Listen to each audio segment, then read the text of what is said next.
Welcome in, and settle yourself wherever you are.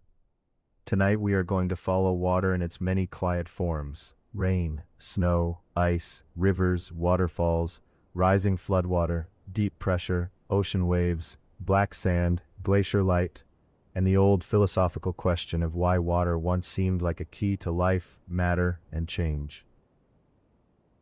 Now let your attention soften. You can listen closely, or you can let the details drift past while you rest. Dim the lights, get under a warm blanket, and let the room become a little quieter. We will begin with water itself, the glass beside the bed, rain tapping softly against a window, snow resting on a roof, a river moving through the dark, and ice lying on a black beach in Iceland, shining for a little while before the sea takes it back. And from there, slowly, we will move toward the old idea. Long before water became a chemical formula in a textbook, long before modern hydrology measured storage, runoff, stream flow, pressure, and flood movement, some of the earliest Greek philosophers looked at water and wondered whether it might tell us something about the beginning of everything. Thales of Miletus, who is usually dated to about 620 to 546 BCE, became famous in later ancient sources for saying that water was the first principle of things. We will come to Thales slowly. First, we will stay with water itself. Before water is a theory, it is a sound. It is rain landing on leaves. It is the soft tapping of drops on a roof, the small uncertain rhythm that makes a room feel farther away from the world outside. A single drop does not seem powerful. It appears, falls, breaks, vanishes, and joins something larger. But an evening of rain can darken a street. A season of rain can fill a river. A mountain winter can store water as snow, quietly holding it in place until spring warmth releases it downhill. Water is one of the easiest things to recognize and one of the hardest things to hold still. It changes without seeming to become strange. It can fall as rain, gather as a stream, rest as snow, harden as ice, disappear into vapor, return as cloud, and fall again somewhere else. In ordinary life, we meet those changes without needing a name for all of them. The weather does not wait for vocabulary. A person can hear rain before knowing the word precipitation. A child can watch a puddle vanish in the sun before knowing the word evaporation. The U.S. Geological Survey describes the water cycle as water stored in many places and moving between them. Some of it is in the atmosphere, some is on the land surface, some is below the ground. It can be liquid, solid, or gas. It moves at large scales through watersheds in the atmosphere and at very small scales through living things. That is the scientific picture, but it is also a good picture for sleep. Nothing in the cycle is hurried in the way a clock is hurried. Water is quick in a raindrop and slow in a glacier. It is loud in a waterfall and silent in the pore spaces of rock. It can be clear in a glass and invisible in the air. It can seem weightless as mist, then become heavy enough to bend a branch, carry a stone, or press against the hull of a ship. So tonight, we will let water be physical first. We will not begin with a philosopher seated at a table. We will begin outside under a dark sky with rain falling into a river. Imagine a narrow path beside the water. It is late. The air has cooled. The surface of the river is almost black, except where the rain makes small silver marks. Each drop strikes and spreads in a ring. Then the ring meets another ring, and another, until the surface is no longer a surface you can easily separate into parts. That is one of water's oldest lessons. It joins drop to puddle, puddle to gutter, gutter to stream, stream to river, river to estuary, estuary to sea. It joins cloud to mountain, mountain to valley, valley to field, field to root, root to leaf, leaf back to air. The modern science of this motion is hydrology. USGS defines hydrology as the science of the occurrence, distribution, movement, and properties of Earth's waters and their relationship with the environment through the hydrologic cycle. But, for most of human history, water was known before it was measured. It was known by thirst. It was known by the planting of seed, by the danger of a flooded crossing, by the need to find a spring, by the sound of a river in the dark, by the shining line left on a wall after water had risen and gone away. That is why water can carry both comfort and warning in the same image. A glass of water beside a sleeping person is gentle. A riverbank after heavy rain is not. Snow on a field is quiet. Meltwater in a narrow valley can become force. A beach can glitter with ice like diamonds, and the same sea that polishes those fragments can pull them back into motion. Water is not one mood. It is a family of moods. Tonight we will move through them carefully. The water cycle has no single beginning. That is one reason it is so easy to turn it into a calm thought. We can begin with the ocean if we want to. We can begin with a cloud. We can begin with snow. We can begin with a stream slipping between stones. Wherever we begin, water has already been somewhere else. USGS uses the language of pools and fluxes. Pools store water. Fluxes move water between pools. Oceans, lakes, rivers, wetlands, glaciers, snowpack, soil moisture, groundwater, and atmospheric moisture are all part of the larger picture. Water moves between them through evaporation, transpiration, condensation, precipitation, snowmelt, runoff, streamflow, infiltration, groundwater recharge, and natural discharge back toward rivers, springs, and oceans. This may sound technical, but each word is tied to something visible. Evaporation is the quiet lifting of water from a surface into air.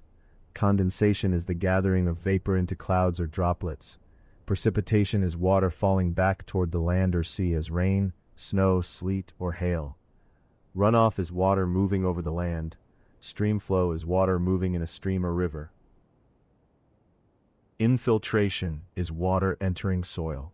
Groundwater is water stored below the surface in the cracks and pores of rock and sediment. There is a softness in realizing that water has more than one way to travel. Not every drop runs quickly to the sea. Some water sinks into the ground. Some is taken up by plants. Some freezes. Some becomes part of a snowpack. Some enters a river the same day it falls. Some takes a much longer path below the surface before appearing again at a spring. NASA's Earth Observatory makes the same broad point in another way. Earth is a water planet, and water is unusual because it naturally exists as gas, liquid, and solid within the range of temperatures and pressures found at Earth's surface. That one fact is simple, but it changes everything. A world where water can only be stone-hard ice would not sound like our world. A world where water can only be vapor would not gather in cups, rivers, cells, clouds, or snow. Here, on Earth, water moves between forms. The same substance can be mist in morning air, a cold drop on a window, a field of snow under the moon, and a stream of meltwater in spring. The cycle is not merely repetition. It is transformation with memory. Not memory in the human sense. Water is not thinking back over its journey, but the landscape remembers water's path. A river valley records flow. A rounded stone records abrasion. A flood mark records height. A glacier valley records long pressure and movement. A black sand beach in Iceland can hold pieces of ice that began as snow, became glacial ice, entered a lagoon, drifted toward the sea, and washed back onto shore. Water changes place and leaves form behind. That is why it became so powerful as a philosophical image. When people asked what stays the same while everything changes, water was already there, as an answer that seemed to move in both directions. It could change form and still be water. It could join with other waters and still be water. It could vanish from sight and return. But before we let water become philosophy, we need to keep watching its physical motion. Rain falls because gravity pulls it down. Water runs downhill because gravity pulls it down. Snow gathers where cold allows it to remain. Ice stores water in a form that can outlast a season, a lifetime, or in some landscapes, far longer than human memory. The cycle has no beginning, but it does have forces. Sunlight lifts water. Cold condenses it. Gravity returns it. Land shapes it. Rock slows it. And time gives it the patience to become river, glacier, flood, sea, cloud, and rain again. Some of the quietest water is the water we do not see. Rain can darken a roof and vanish into a gutter. Snowmelt can glitter for a moment and disappear into soil. A stream can run openly through a valley. But much of water's life is hidden below the surface, moving through pores, cracks, sediments, and rock. This hiddenness matters for the mood of the episode. Water does not always announce itself with a splash. Sometimes it soaks, sometimes it seeps, sometimes it enters the ground and travels slowly enough that the landscape above seems still. USGS includes infiltration, groundwater recharge, and natural discharge as parts of the water cycle. Some water that falls on land enters the soil, some continues deeper.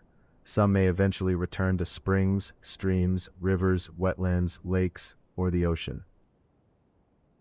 This gives us another kind of sleep image. Not rain on a window, not waves on a shore, but water moving invisibly below a field at night. Roots rest in the dark. Soil holds moisture. A shallow aquifer stores water in the spaces between grains. A spring waits where underground water finds a path back into the open air. Hidden water is not mysterious because it is magical. It is mysterious because it reminds us how much of the world is working quietly outside our attention.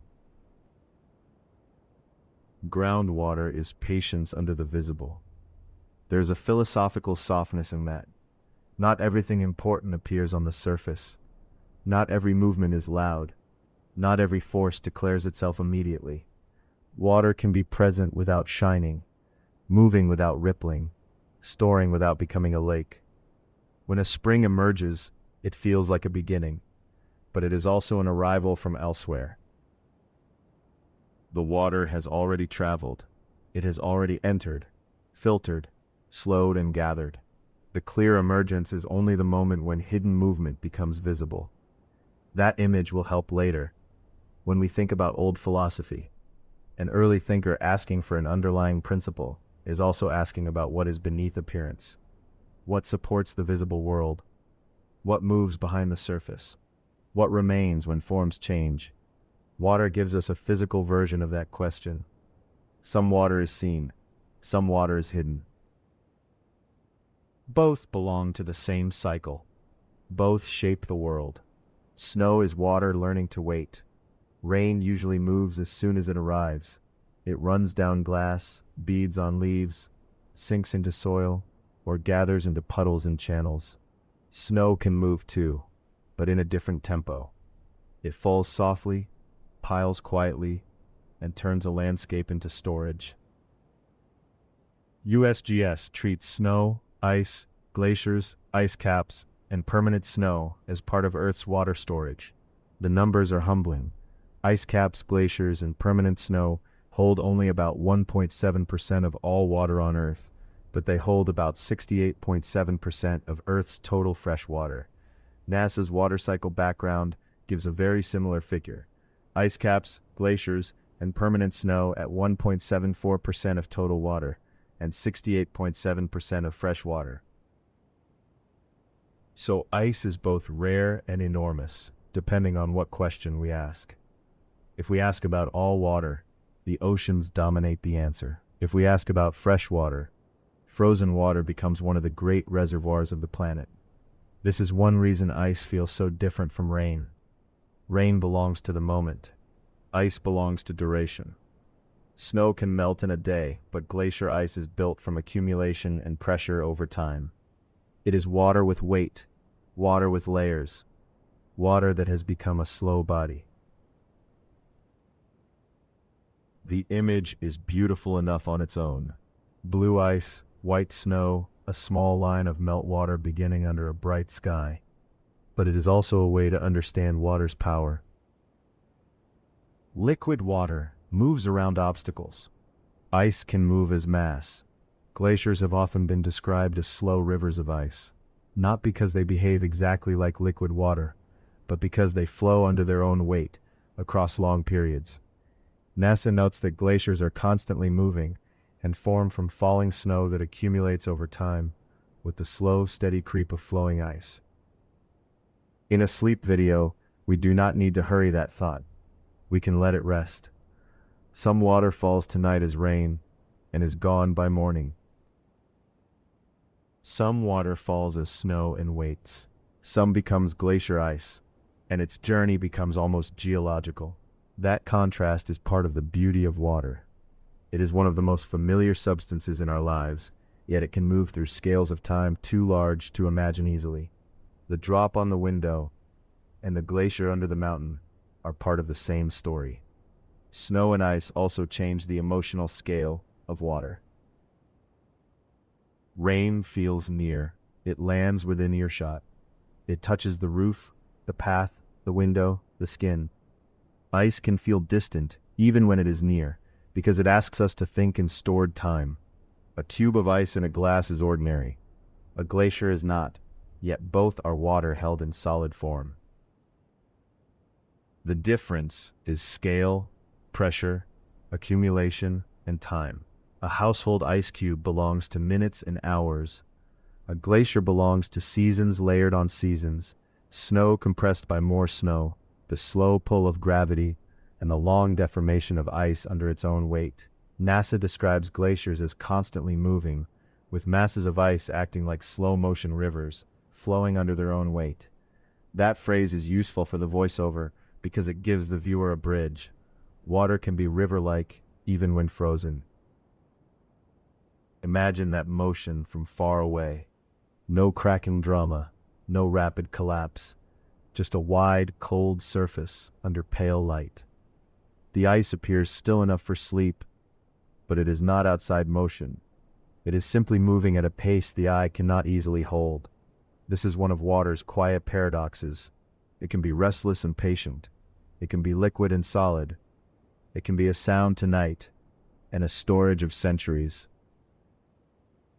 When we later see ice on black sand, this will matter.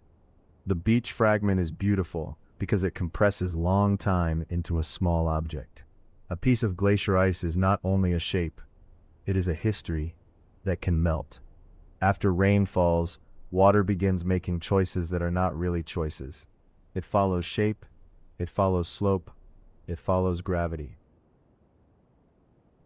Some water soaks into the ground. Some gathers on leaves and stones. Some settles briefly in hollows, making small reflective pools. But when the ground cannot absorb it all, or when the surface gives it a path, it begins to move downhill. USGS describes surface runoff as precipitation, snowmelt, or other water that flows over the land surface. Gravity is the quiet force behind that motion. A drop that lands high on a hillside may find a shallow groove, then a deeper channel, then a stream. A stream may join another stream.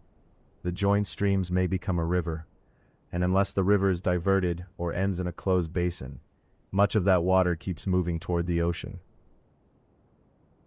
This is one of the calmest ways to picture inevitability. Water does not need to know where the sea is, the land knows. Every slope, every channel, every valley, every bank and bend of a river participates in the route. Water only has to move, and the world underneath it gives that movement direction. The word streamflow gives us a measurable version of this movement. USGS uses streamflow for the amount of water flowing in a river and notes that discharge can be used in the same context. But when we stand beside a river at night, we feel something else before measurement. A river is not merely water in a line, it is motion that has found a path. It is repetition without exact repetition. Every moment looks similar, but no moment is the same. The surface folds, shines, darkens, and reforms. A floating leaf enters one pattern and leaves another. A stone divides the current, and the current joins itself again below the stone. This is why rivers are so easy to think with. They show continuity and change at the same time. A river seems like one thing. We give it a name, we draw it on maps, we say the river is here, we say it begins there and ends there, but the water inside it is always passing through. The river remains, and the river changes. Later, that image will bring us close to philosophy. For now, it is enough to let the river move. Picture it in moonlight. The banks are dark. The trees lean over it without touching. The sound is soft, almost hidden by distance. The water has come from rain, from snowmelt, from springs, from ground and field and stone. It is not one event. It is the joining of many small arrivals. Every river is a gathering, and every gathering has force. A waterfall is water made visible by falling. In a river, gravity can be subtle. The current may slip smoothly downhill for miles, so gently that the slope is almost invisible to the eye. But at a waterfall, the downward pull becomes obvious. The water reaches an edge, leaves the upper channel, and drops. National Geographic Education defines a waterfall as a steep descent of a river or another body of water over a rocky ledge. It also emphasizes erosion, is where flowing water crosses different kinds of rock, wearing softer rock away and leaving a harder ledge over which the water falls. This is a useful fact, but it is also a beautiful one. A waterfall is not only a place where water falls, it is a place where water and rock have been speaking to each other for a long time. The water carries sediment. The sediment works like a soft tool, wearing at the stream bed and the plunge pool below. The falling water strikes, swirls, and returns upward as spray. Over time, the base can erode, the ledge can undercut, blocks of rock can break away. The waterfall can slowly retreat upstream. In an ordinary photograph, a waterfall looks like a single instant: white water, dark rock, mist, and foam. In a longer view, it is a process. The water is not still. The rock is not entirely still either. One moves quickly, one slowly, and the landscape is shaped by the meeting. That is one reason waterfalls can feel so restful even when they are powerful. They show force without needing speed in the viewer. We can sit at a distance and watch motion become pattern. The eye follows the fall, the spray, the pool, the outflow, and then the cycle begins again. For our video, the image should be quiet, a distant waterfall under soft light, not a roaring close-up. The sound should be gentle, more like mist and river than thunder. This is not a survival film. It is a sleep documentary. The waterfall is here to show water's shape-making power, not to startle anyone awake. Still, the facts matter. Moving water can shape stone. Falling water can carve a plunge pool. Sediment can grind and polish. And a feature that looks timeless can be moving slowly through time. Waterfalls teach the same lesson as rivers, but with more clarity. Flow is not emptiness. Flow has weight. Flow has direction. Flow can leave a mark. Now we come to a quieter kind of seriousness. Water can comfort, but water can also rise. It can rise in a street, against a curb, over a field, around the legs of a bridge, or along the low steps of a house. At first, the change may not look dramatic. A few inches of moving water can seem almost harmless when seen from a distance. But official flood guidance is very clear that shallow moving water can be dangerous. The National Weather Service gives simple measurements that should be handled exactly, not exaggerated. It states that 6 inches of moving water can knock a person off their feet. It states that 12 inches of rushing water can carry away most cars. And another NWS flood page says 12 inches can float a car or small SUV. It states that 18 inches can carry away large vehicles. And the Turnaround Don't Drown page says 2 feet of rushing water can carry away SUVs and trucks. We are not using these facts as emergency training. We are using them to understand scale. Water does not need to be deep like the ocean to become force. It can become force by moving, by pushing, by surrounding, by lifting, by making the ground underfoot uncertain. A flood is not simply water where water should not be. It is water with depth, motion, debris, and pressure. It can hide the road, it can hide the edge of a bridge, it can make the familiar shape of a place unreadable. That is why the numbers matter. 6 inches, 12 inches, 18 inches, 2 feet. Those are not grand mythic measurements. They are small enough to imagine in a doorway, along a curb, beside a tire, around an ankle or calf. And yet when water moves, those measurements become meaningful. For the visual sequence, we should keep this calm and empty. No people in danger, no cars floating dramatically, no disaster footage. Just water moving around stones, over a low road edge, against a wall with marks of different heights. The narration can do the work. The image can stay gentle. Water's power is not only in height, it is in contact. It touches everything at once. It presses along the whole surface it reaches. It finds low places, fills gaps, carries loose objects, and changes the rules of balance. A dry road gives friction. A flooded road hides depth and reduces certainty. A dry field can be walked. A flooded field can become a moving surface.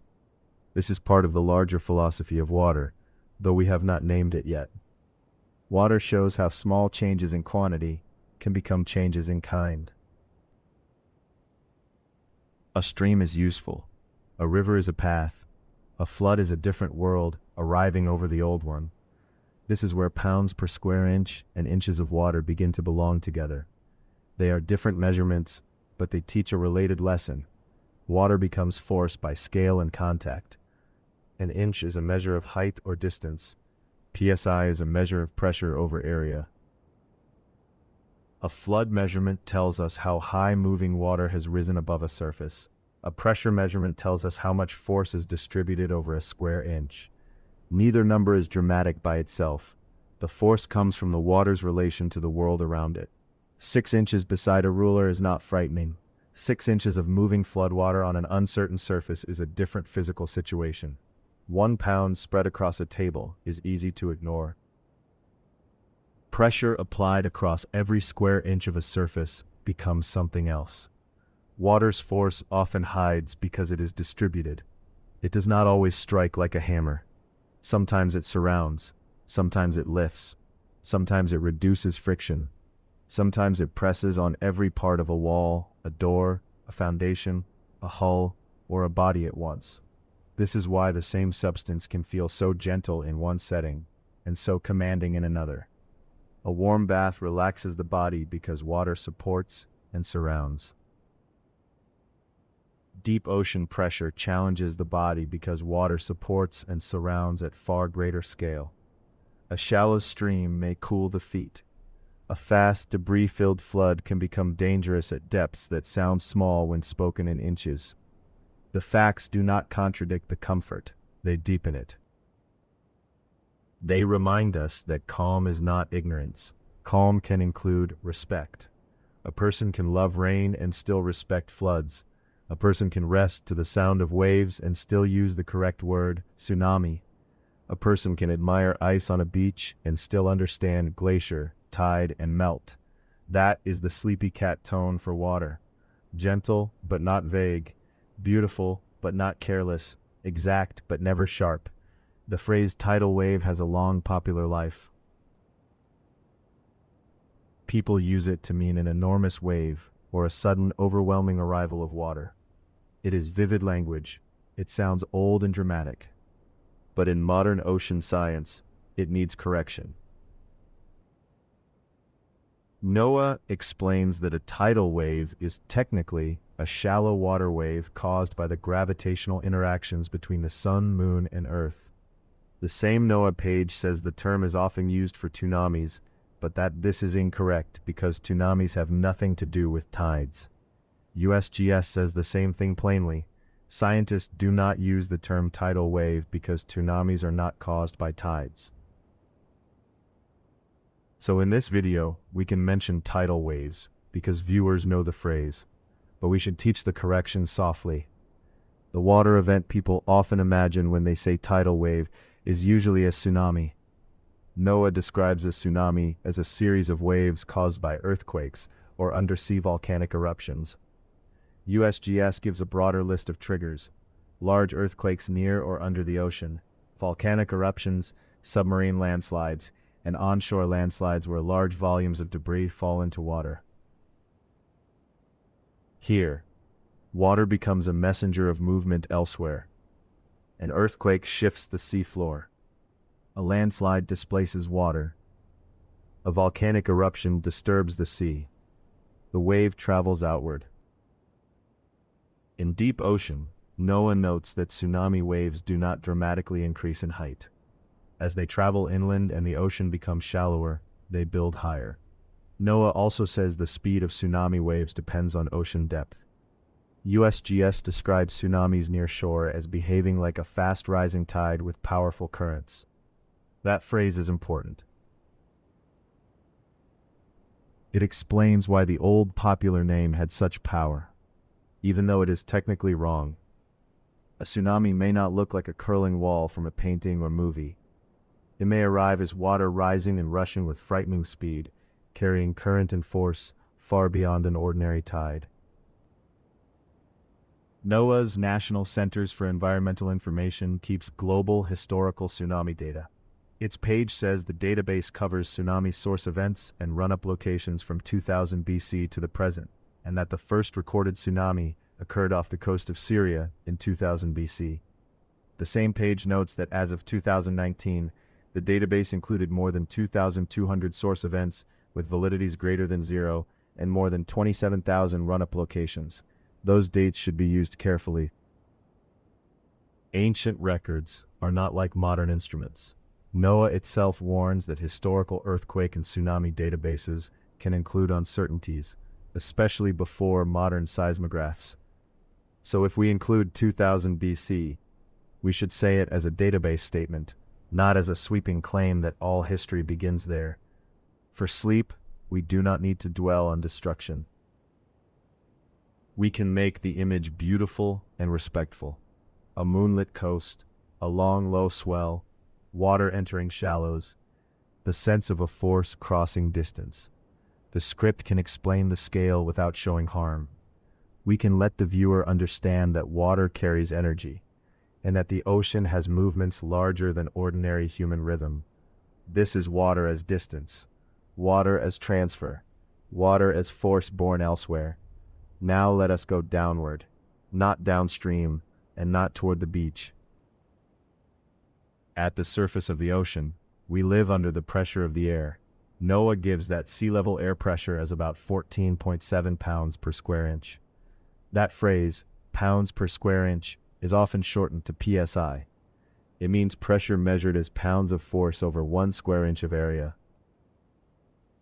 NOAA explains that pressure increases by 1 atmosphere for every 33 feet, or 10.06 meters of ocean depth. This gives us a careful way to speak about pressure without inventing numbers.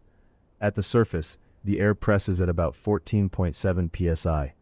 About 33 feet down in ocean water, there is roughly 1 additional atmosphere of pressure from the water above.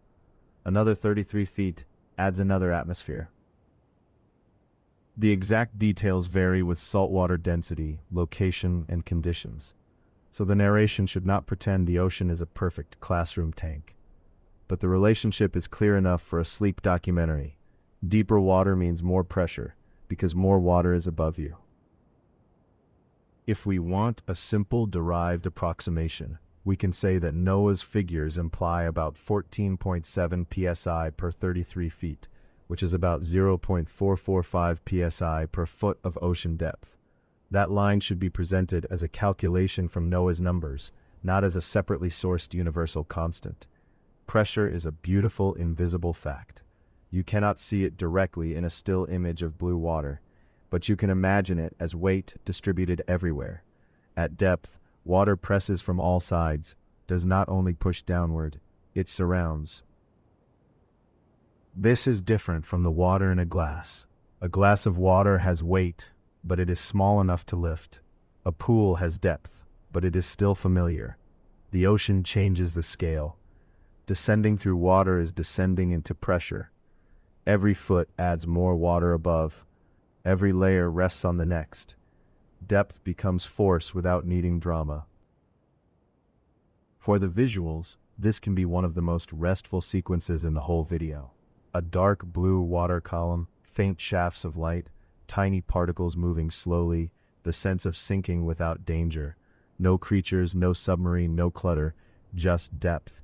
And from there we can return upward, back to ice, back to shore, back to a black beach where water, glacier, tide, and light all meet. Pressure also gives us a useful metaphor that we should handle carefully. We do not need to say water thinks or feels. It does not. But pressure can help us imagine how unseen conditions shape visible behavior. A diver does not need to see the weight above to experience it. A wall holding back water does not need to understand the water to receive its force. A deep place can look calm at the surface and still contain enormous pressure below. This is a good place to slow the voice. Surface and depth, appearance and condition, visible calm and invisible force. These are not only scientific ideas, they are also the kinds of pairings philosophers love. Water lets us move from one to the other without leaving the image behind. The surface shines, the depth presses, the wave moves, the whole body of water participates. In a visual sequence, the pressure chapter could move from a dark surface to a deep blue water column, then to a quiet interior shot of a bowl of water on an ancient table. The viewer should feel the transition from measurement back into thought. We have counted pressure in psi. Now we are ready to ask why water has been such a powerful image for the mind. There is a place in southern Iceland where the image almost feels invented for a dream. Clear pieces of ice lie scattered on black sand. Some are small enough to seem held by the hand. Some are heavy blue-white fragments, rounded and reshaped by water. The beach is often called Diamond Beach by international visitors because the ice can shine against the dark volcanic sand like pieces of glass, crystal, or stone. The more precise local geography matters. Visit South Iceland identifies the place as Fellsfjara, a black sand beach, next to Jökulsárlón Glacier Lagoon, within Vatnajökull National Park. The wider place name Breidammerkursandur refers to the glacial outwash plain south of Breidammerkurjökull. Ice from the glacier lagoon is carried toward the sea and then washed back onto the beach by the tide. That is the factual frame, but the image does more than decorate the episode. It gathers many of our water themes into one quiet scene. There is glacier ice, which began as snow and was pressed into a slow body over time. There is a lagoon where broken pieces of ice drift. There is the sea, which receives and returns. There are tides, not tsunamis, but ordinary rhythmic sea movement, bringing fragments back to shore. There is black sand, the land's dark surface holding the ice for a short while. Light passes into the ice, scatters, softens, and returns. A piece of frozen water can appear blue, white, glass clear, or smoky. It can look solid and delicate at the same time. It can seem like a jewel, though it is only water in one of its colder forms. For the video, this should be generated unless we find a real image or video with clean commercial rights. We can make it beautiful without copying anyone's photograph. Low evening light, black sand, translucent ice, a gentle wash of water, no people, no logos, no tourist signs, no exact photographer's composition. It is a perfect bridge between science and philosophy, because the ice looks almost permanent, but it is not. It is melting as we admire it. It is being moved by water while appearing still. It has a history before the beach and a future after it. A small fragment of glacier ice on black sand is not merely an object, it is a pause in a journey. And that is what water so often gives us. Pauses, not endings. Rain pauses as snow. Snow pauses as ice. Ice pauses on a shore. The sea pauses in a wave before folding back into itself. The mind pauses on the image, and then begins asking what it means for anything to stay the same while everything moves. That question brings us finally to philosophy. Thales of Miletus is usually placed around 620 to 546 BCE. Those dates are approximate. They belong to a figure who stands near the beginning of Greek philosophy, where biography is often thin, tradition is later, and certainty has to be handled gently. The Internet Encyclopedia of Philosophy gives Thales as c. 620 BCE minus c. 546 BCE, and emphasizes that Aristotle is one of the major sources for the report that Thales treated water as the original principle. This is important because we should not pretend to have Thales' own notebook open beside us. The story reaches us through later testimony. Aristotle, writing much later, discusses earlier thinkers in the first book of the Metaphysics. He says that among those who first philosophized, many thought the principles of things were material in nature, and he reports that Thales held this first principle to be water. Aristotle then speculates about why Thales might have thought this. Nourishment is moist. Heat is generated from moisture and kept alive by it, and the seeds of all things have a moist nature. We should keep that as Aristotle's report and interpretation, not a modern scientific claim, not a preserved direct quotation from Thales, not proof that Thales meant exactly what a chemist, theologian, or metaphysician would mean today. But even with those cautions, the idea is remarkable. It asks us to look at the world and wonder whether beneath its many changing appearances there might be one underlying source, stuff, or principle. Why water? Water is everywhere in life. Plants dry and die without it.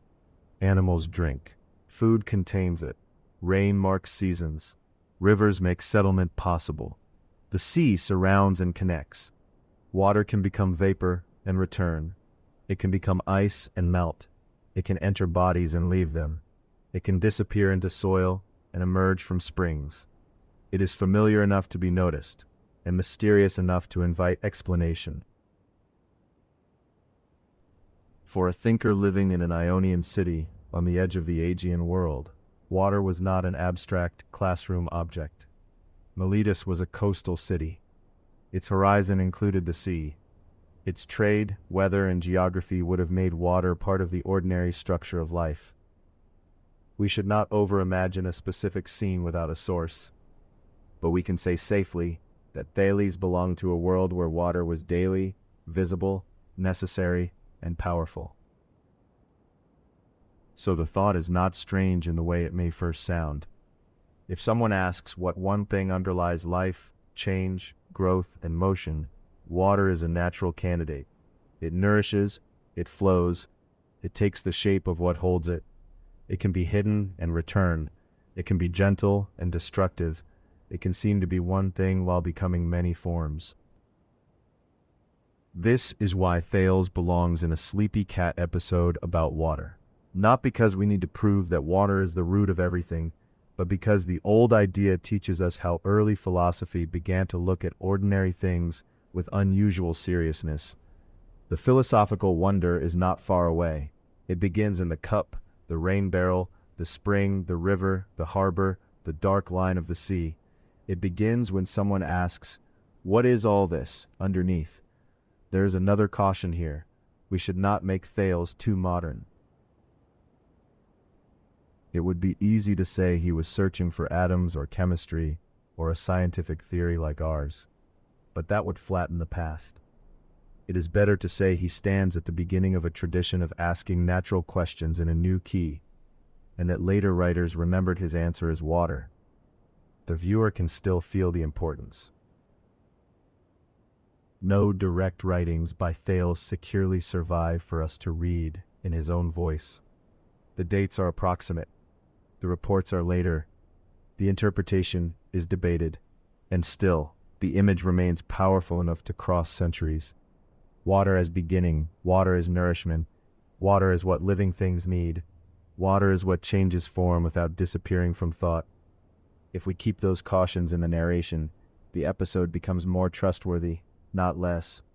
It allows the viewer to drift without being misled. This matters, Because the channel's promise is quiet facts. Quiet facts do not have to be timid. They simply have to know where their edges are. Thales is often grouped with other early Ionian or Milesian thinkers, especially Anaximander and Anaximenes. The Stanford Encyclopedia of Philosophy describes Presocratic philosophy as a field in which early Greek thinkers investigated the nature of the cosmos, the principles of things, and the explanations of natural phenomena. These thinkers did not all say the same thing. They did not simply replace myth with science in one clean motion. The history is more textured than that. But they did begin asking questions about the world in ways that later philosophy remembered as foundational. For our purposes, the Milesian question can be put gently: what is the underlying principle behind a changing world? When things appear and disappear, grow and decay, mix and separate, what remains? What is the deeper order beneath the visible many? Thales' answer, as reported by Aristotle, was water. Other thinkers would answer differently. Anaximander is associated with the indefinite or boundless. Anaximenes is associated with air. Later philosophers would multiply, revise, criticize, and systematize these attempts. But the sleepy beauty of the early question is that it does not begin with a distant machine or a hidden equation. It begins with things people can see: water, air, earth, fire, the heavens, the seasons, living bodies, and change. The question is not only scientific, and it is not only poetic. It wants to know what the world is made of, but also why it is intelligible. It wants to know what changes, but also what persists through change. It wants to understand the many by looking for something one. Water is especially good for this kind of thought because it does not resist change. A stone seems to hold its form. Fire seems to consume its fuel and vanish. Air surrounds, but slips away. Water shows form and formlessness together. Pour water into a bowl, and it takes the bowl's shape. Pour it onto the ground, and it finds the slope. Freeze it, and it keeps a form. Warm it, and it moves again. Let it fall as rain, and it becomes part of everything it touches. In metaphysical language, we might say water encourages questions about substance and appearance, unity and multiplicity, persistence and change, but the video should not become too heavy. The viewer does not need to pass a philosophy exam. The point is quieter. Water made it possible to think about change without losing the idea of continuity. The same rain can become stream, the same stream can become river, the same river can become sea. The same sea can become vapor. The same vapor can return as rain. This is not exactly what Thales proved. It is the larger imaginative field in which water could feel like a beginning. Aristotle gives us two different kinds of help in this episode. First, he preserves and interprets earlier reports about thinkers such as Thales. Second, he gives his own account of the elements inside a broader natural philosophy. In On Generation and Corruption, Book 2, Aristotle discusses the so-called elements of bodies and the primary qualities associated with touch. He distinguishes pairs such as hot and cold, dry and moist, then gives a scheme in which fire is hot and dry, air is hot and moist, water is cold and moist, and earth is cold and dry. It is a different way of classifying the sensible world. Aristotle is thinking through qualities, transformation, and natural bodies. Water is not H2O here. It belongs to a framework of qualities and changes. That distinction is essential. When we say Aristotle associated water with cold and moist, we are not saying he had discovered a molecular structure. We are saying that in his system, the four simple bodies were understood through paired qualities. Water's place was defined by coldness and moisture. In a sleep narration, this can be made very simple. Imagine a stone table in a quiet room. On it are four small things: a flame in an oil lamp, a bowl of water, a handful of earth, and a breath of night air moving a thin cloth. The scene is not a laboratory. It is a way of organizing experience. Fire warms and dries. Air is warm and moist. Water cools and moistens. Earth feels cold and dry. The exact associations belong to Aristotle's system, not to modern physics, but the scene helps us understand why such a system could feel reasonable before modern chemistry. It begins from touch, weather, growth, decay, and ordinary perception. Aristotle's elements also transform in his account. They are not sealed boxes, they relate through changes in qualities. This matters because it keeps water inside a world of process. Water is not only a thing that sits in a bowl, it is part of a theory of coming to be, passing away, alteration, and the transitions of natural bodies. By the time we reach Aristotle, water has moved from Thales' reported first principle into a larger network. It is still fundamental, but not alone. It stands among fire, air, and earth. It is one element in a structured cosmos of qualities. And for us, listening quietly at night, that movement is useful. It shows how an idea can change without being discarded. Water begins as a possible source of everything. Then it becomes one part of a broader explanatory order. Later still, it will become a chemical compound. The history of water as an idea is itself a river. It bends, it gathers tributaries, it changes its banks. That river of thought also helps us avoid a common trap. We are not making a video about one final answer. We are making a video about the changing meanings of water. For Thales, as Aristotle reports him, water can appear as an originating principle. For Aristotle, water has a place among elements and qualities. For ritual life, water can become a medium of cleansing, transition, and preparation, though the meanings vary across traditions. For 18th century chemistry, water becomes a compound. For Bachelard, water becomes a material of imagination and dream. Each stage changes the question: what is everything made from? How do natural bodies differ? How do people mark purity or readiness? What is water chemically? What images does water awaken in the mind? The video can move through these questions without forcing them to agree. That is part of the calm. We do not have to make the whole history into one argument. We can let each moment have its own light, then move on. Water is also a boundary maker. It marks the line between dirty and clean, dry and wet, outside and inside, shore and sea, before and after. Across many religious and cultural settings, water appears in practices of washing, cleansing, preparation, and purification. But this is exactly the kind of subject where we need to be careful. Different traditions do not all mean the same thing by water. A ritual washing in one religion, a household washing in another, a symbolic crossing in another, and a practical cleaning act in daily life are not identical just because water appears in each. A useful overview from Encyclopedia.com describes concepts of pollution and purity across world religions as widespread but varied. It also says water is the most widely employed means of ritual purification, while warning that particular practices must be understood within their own larger religious language. That caution is important, so the script should stay broad here. We can say that water often serves as a medium of cleansing and transition. We should not say that water means one single thing everywhere. We can picture hands near a basin, a threshold, a quiet vessel, a path leading from dust toward rest. But we should avoid pretending one image stands for all traditions. Water's symbolic force likely comes partly from its ordinary usefulness. It cleans, it refreshes, it cools, it makes dry things workable. It softens.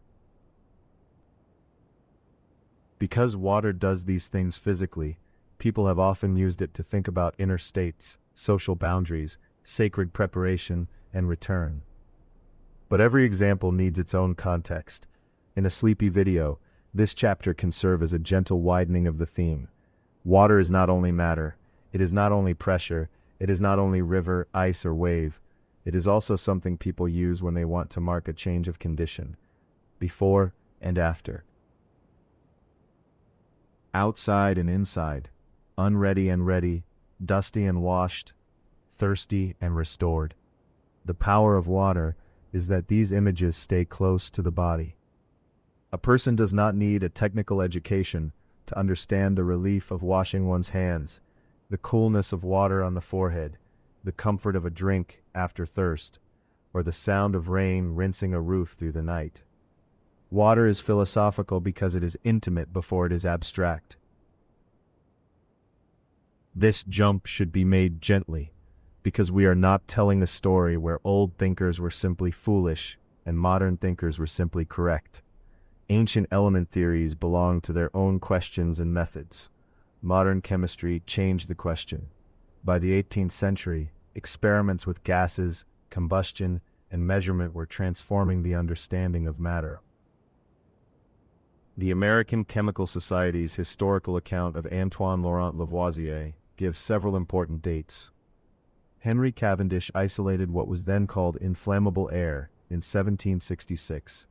In June 1783, Lavoisier reacted oxygen with inflammable air and obtained water. Lavoisier concluded that water was not an element, but a compound of oxygen and inflammable air, now known as hydrogen. That is one of the great turns in water's intellectual history. Water had once been treated as an elemental substance in classical frameworks. After the chemical revolution, water became decomposable and recomposable. It could be analyzed, it could be produced, it could be understood as a compound. A historical report translated and presented by Carmen Junta describes a memoir read at the Royal Academy of Sciences on November 12, 1783, concerning the nature of water, and experiments that seemed to prove water was not a simple element, but could be decomposed and recomposed. The details of 18th century chemistry can become complex very quickly. There were questions of priority, terminology, experimental apparatus, and interpretation. For this video, we only need the broad, source-back transition. In 1766, Cavendish isolated inflammable air. In June 1783, Lavoisier obtained water by reacting oxygen with that inflammable air. On November 12, 1783, a report of Lavoisier's memoir on the nature of water was read to the Royal Academy of Sciences. And after this chemical turn, water could no longer remain an element in the old explanatory sense. But notice what did not disappear. Water did not become less important because it became better understood. It did not stop being rain, snow, river, pressure, flood, ice, thirst, cleansing, mirror, and sea. Science changed the explanation. It did not empty the experience. That is a useful thought for the whole channel. Learning facts does not remove wonder. It can make wonder quieter, more exact, and more durable. Knowing that glacier ice stores fresh water does not make Diamond Beach less beautiful. Knowing that a tsunami is not caused by tides does not make the ocean less powerful. Knowing that water is a compound does not make rain less restful. The point is not to choose between knowledge and reverie. The point is to let them share the same room. In the 20th century, water returned in another kind of philosophical writing. Gaston Bachelard's French book L'eau et les rêves was published in Paris by José Cordy in 1942. According to WorldCat and Open Library Records, the English translation, Water and Dreams, an essay on the imagination of matter, appeared in 1983, translated by Edith Farrell. Bachelard is not here to replace hydrology, chemistry, or ancient philosophy. He is here because he helps us understand water as imagination, not imagination in the sense of making things up carelessly, but imagination as the inward life of images, water as depth, reflection, sinking, floating, dissolving, dreaming, and return. For Sleepy Cat, this is a natural closing thread. We began with rain before philosophy. We moved through the water cycle, snow, ice, rivers, waterfalls, flood force, tsunamis, pressure, and Diamond Beach.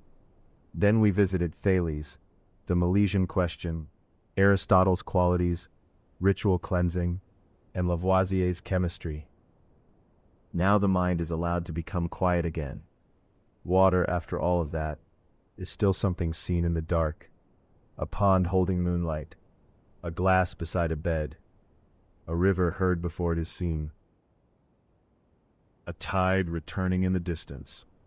Bachelard's tidal alone is useful for our mood. Water and dreams. We do not need to turn his book into a difficult lecture. We only need to acknowledge that in modern thought, water has continued to invite reflection, not only as a physical substance, but as a deep image for the inner life. Water receives, water reflects, water darkens, water carries, water dissolves sharp edges. Water gives the mind a place to drift. And that drifting is part of why water sounds so natural in a sleep video. Rain repeats without demanding attention. Waves arrive and withdraw. Rivers move without asking us to move with them. Ice waits.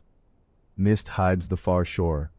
The mind can rest there. It can let the facts settle, like stones beneath clear water. Before we place the dates in order, let us give the mind one more slow passage through the forms of water. This is the part of the episode where nothing new has to be learned quickly. We have gathered the facts.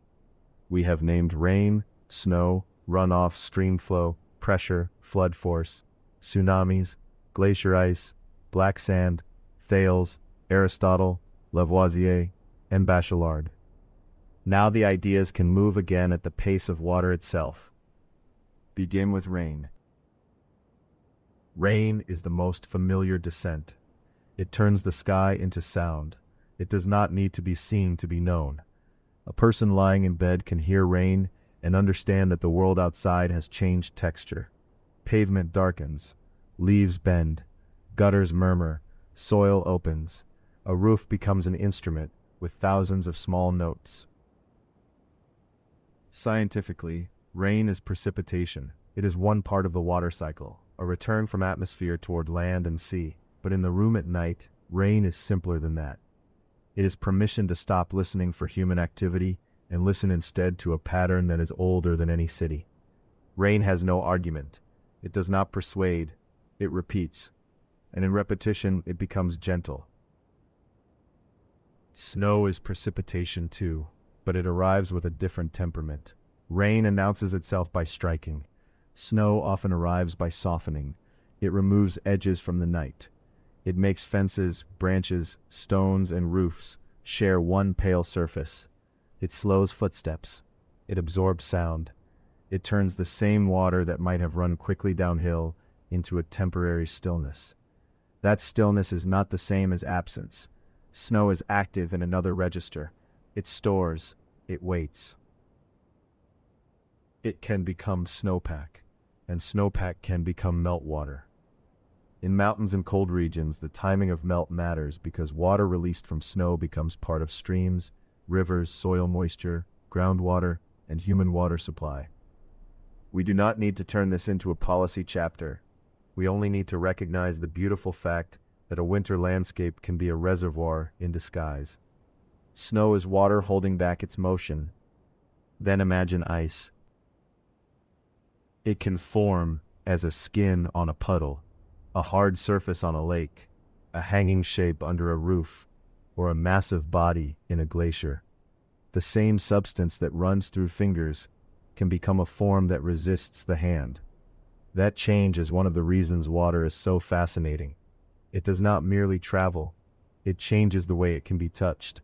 A piece of ice on black sand is not just pretty because it shines, it is pretty because it is temporary. The mind understands that it cannot last.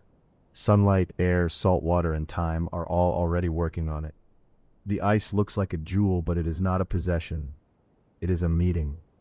Snow became glacier. Glacier became fragment. Fragment entered lagoon, sea, and shore. The tide returned it for a while. Then the water will take it again. Nothing in that image needs to be invented beyond the source-supported geography. The beauty comes from the real movement of ice from glacier lagoon to sea and back to black sand. Then imagine runoff. Runoff is a humble word, but it is one of the great practical movements of water.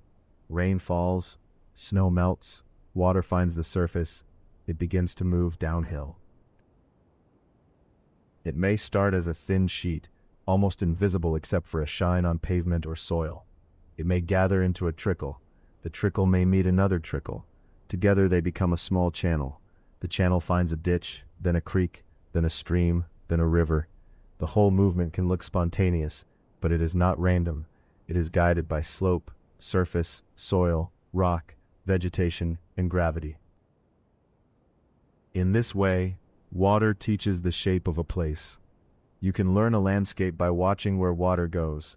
Low ground receives, hard ground sheds, soft ground absorbs. Channels remember repeated flow. Valleys invite gathering. A river is not simply placed on a landscape like a line drawn on paper. It is part of the landscape's long conversation with water. Then imagine the river itself. A river is continuity made visible. It is named as one body, but it is always exchanging its contents. Yesterday's water is not today's water. Today's surface is not tomorrow's surface. Still, the river can keep its name. It can be crossed by the same bridge, followed by the same road, remembered by the same town, and drawn on maps as if it were a stable thing. This is why rivers have so often invited philosophical thought. They let us see how identity can persist through change. The river remains, but the water moves. The form continues, but the contents pass. The place is familiar, but the moment is new. That is not a slogan for the script. It is a quiet mental image, a dark river under the moon, not rushing, not dramatic, simply moving. The viewer can rest inside that tension, same and different, still and moving, one and many. Then imagine a waterfall. The waterfall is a river given a threshold. Above the ledge, water gathers. At the edge, it loses the surface beneath it. For a moment, it becomes falling shape, white and broken by air. Then it strikes the pool below and rejoins itself as outflow. The waterfall is beautiful because it shows both surrender and force. Water does not cling to the ledge, it goes where gravity takes it. But in going, it shapes the rock. That is another water lesson. Yielding is not always weakness. Water yields to the path and still changes the path. It accepts the shape of a channel and slowly carves the channel deeper.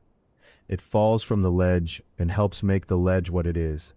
It meets stone, and over enough time, stone answers.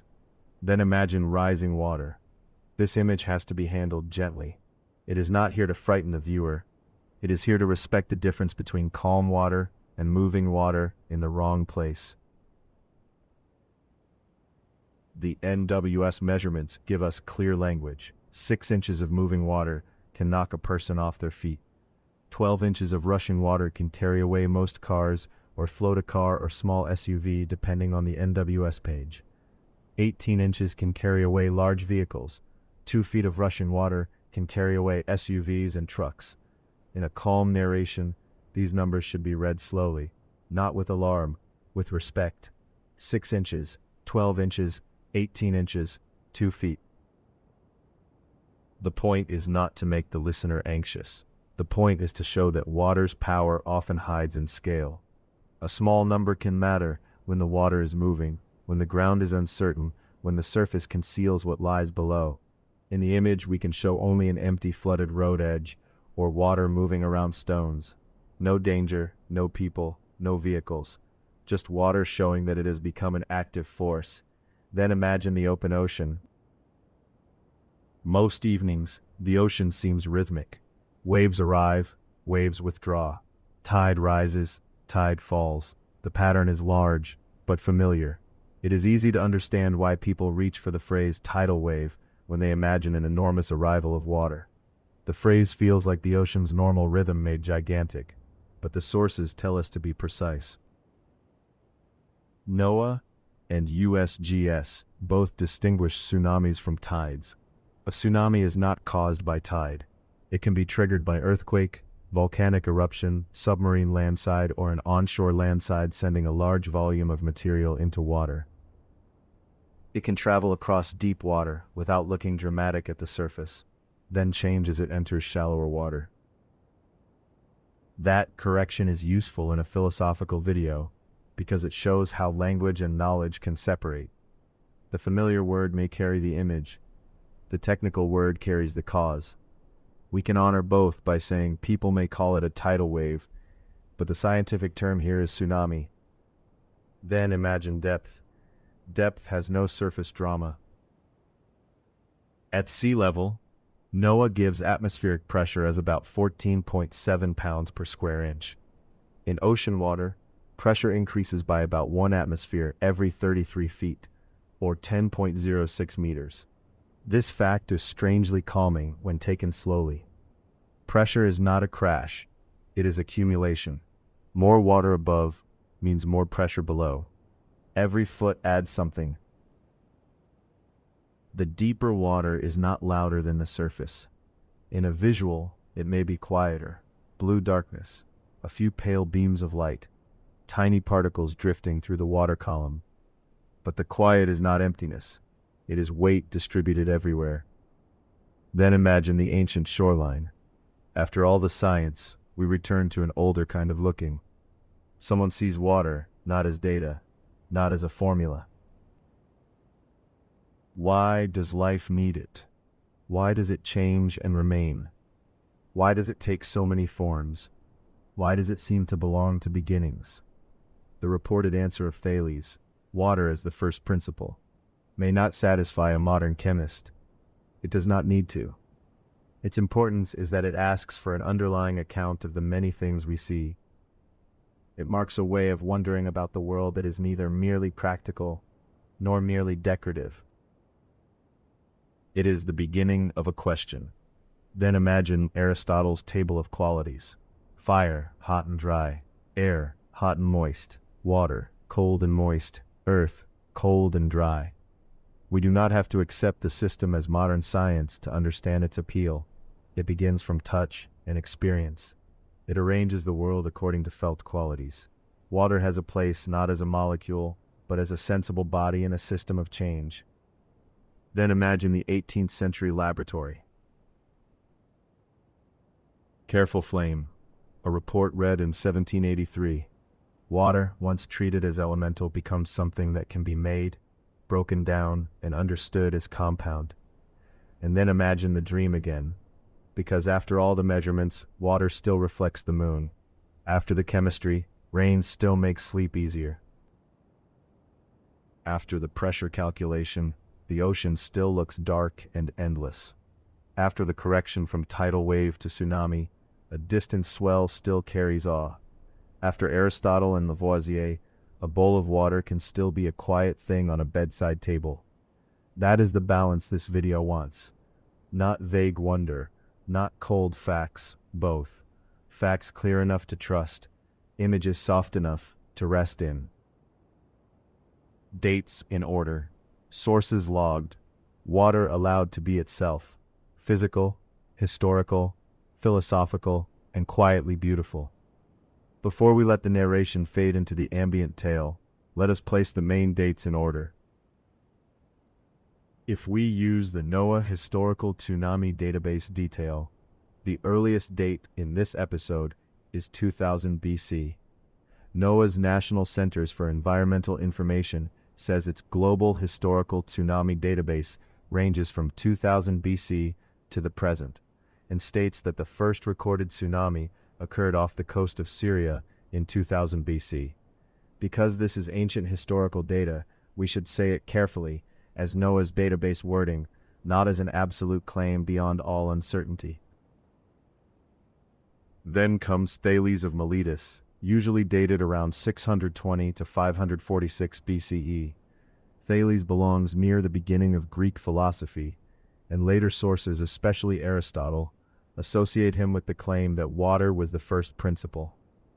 Aristotle himself wrote in the 4th century BCE.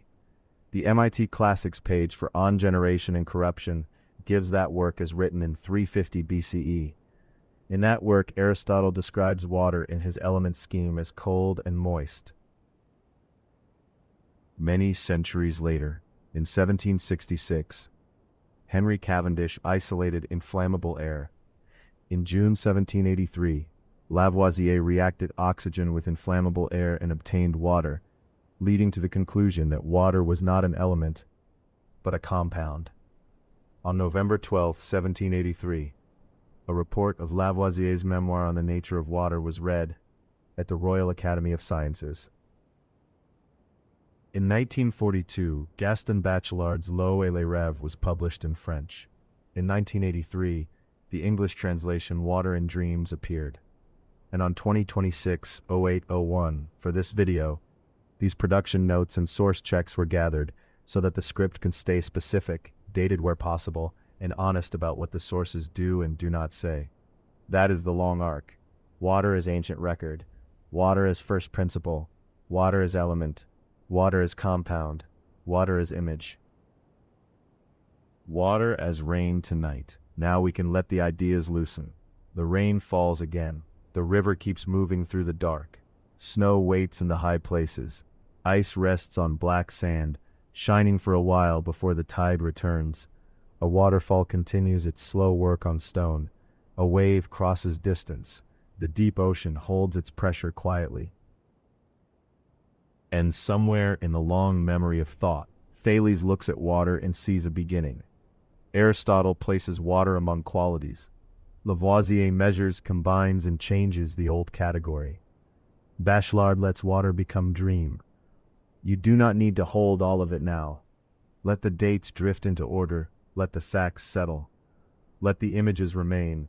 Rain, snow, glacier, river, waterfall, floodmark, dark blue depth, black sand, clear ice, moonlit water. The narration will stop here, but the water will continue. For the next stretch, there is nothing to follow and nothing to remember. Only a quiet water scene, only a gentle sound bed, only the slow movement of light and dark. Let the room become softer. Let the screen become distant. Let water do what it has done all night. Move, return, and carry the mind toward rest.